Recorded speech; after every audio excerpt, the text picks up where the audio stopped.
Hey guys, welcome back to my channel. So this video is a bit different.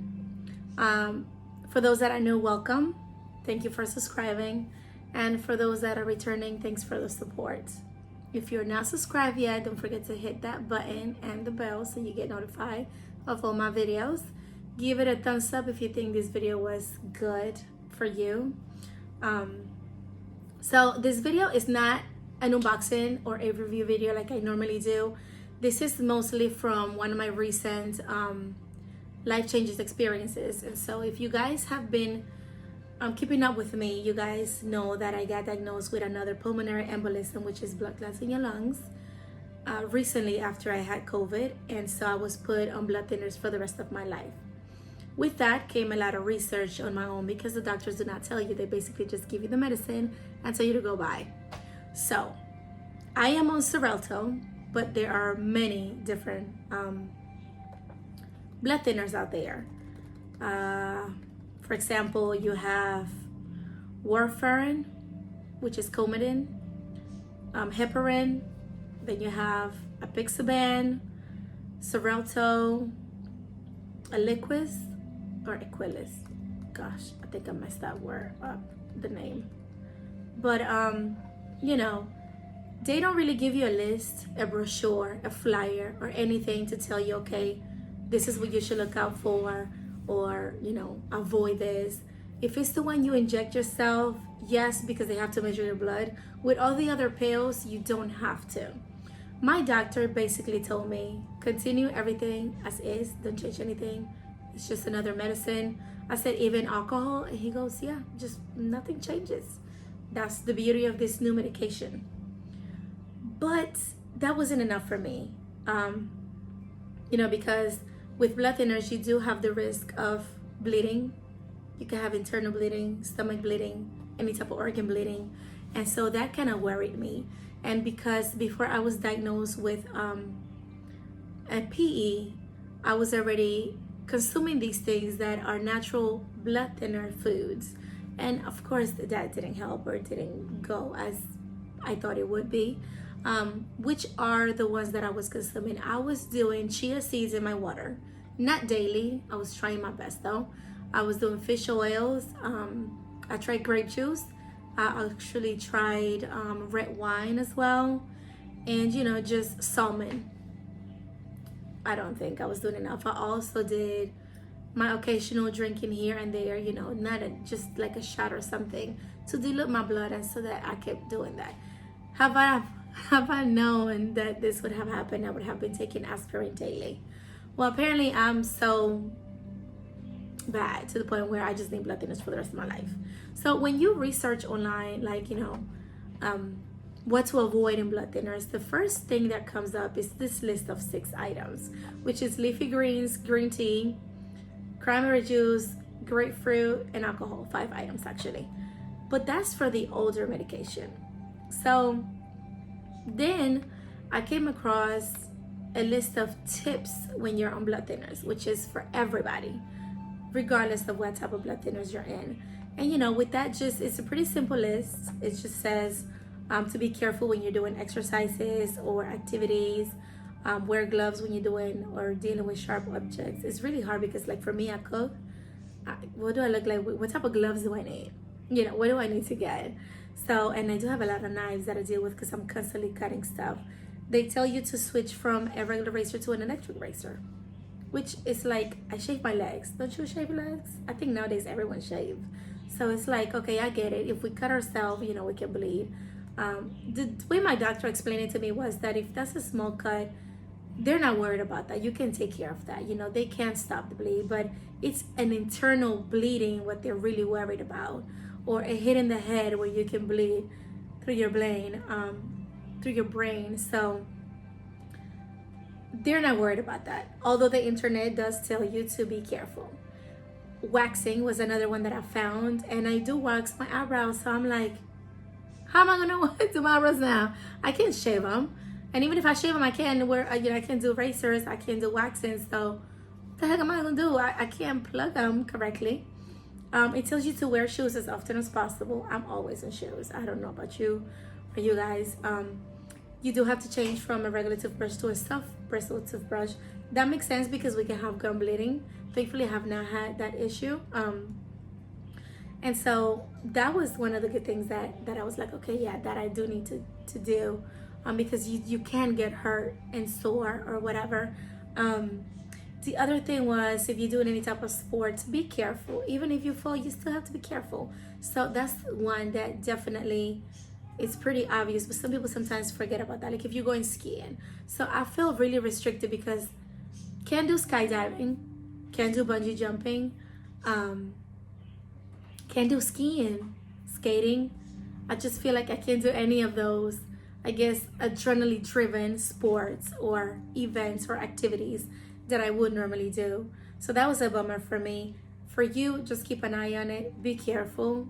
That's basically the main thing. Wear a helmet if you need to. Get you an alert bracelet.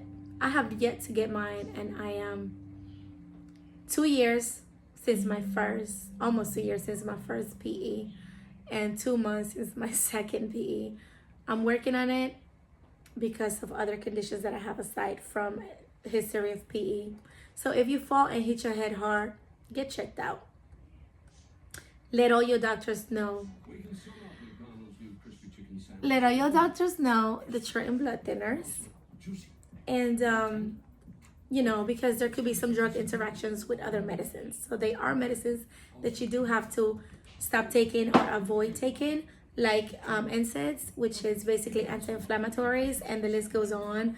Aspirin, Aleve, Advil, ibuprofen, diclofenac, naproxen, all of those that are anti-inflammatory medicines. So basically anything that you will use for like arthritis, which is another thing that I have, you know, or any like headache or stuff like that, you really can't take that. The only pain medication that we can actually take will be narcotics, which is not good because then, you know, you get opioids that if you're used to it, okay, but if you're not used to it like me, it really hits you hard. Do not take any over-the-counter medicines, vitamins, or supplements without checking with your doctor. I'll have to call my doctor daily. You know, I do take prenatals, and they said that I was okay. But it could be other supplements that we buy online, you know, like the Garcinia pill or apple cider vinegar pills. Those are things that we should also avoid because they're thin our bloods. And even here it says, you know, even common products like Pepto-Bismol can cause bleeding. So the reason why they say to check with your doctor is because a lot of medicine, vitamin supplements can interact with the medicine and causing it an issue. And that's why I'm doing this video, because you have a list of things that can cause you to bleed and a list of things that can cause your medicine to stop working. You don't want it to stop working because we need our bloods to be thin in order for us not to clot. And so it also in the tip said to ask your doctor if you can consume alcohol. I asked my doctor and he said it was fine. I am telling myself that I'm just doing the legal limit anywhere just to keep it in the safe side. And so those tips are just mainly for any type of blood thinners, not just specific to one. If you keep searching on the web, you will find a list of other things. I actually found myself like, because I had prior medications, I was like, okay, what about this medicine with this medicine and that and this? So research online medications if you can not get a hold of your doctor. But if you can, just speak to them.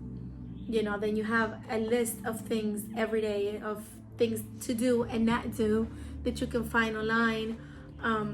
You know, there's a lot of websites that could possibly educate you while reading. Of course, the reason why I'm doing this is to limit your time with having to research all of this stuff.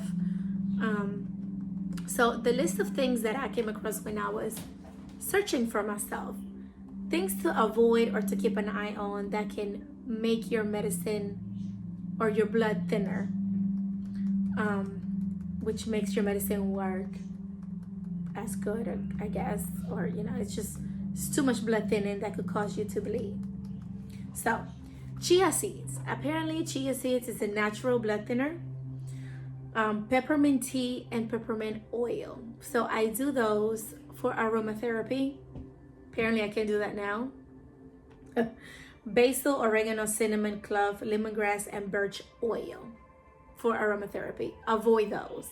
So you do have some oils that are having blood thinners capabilities and some others that have blood clotting capabilities.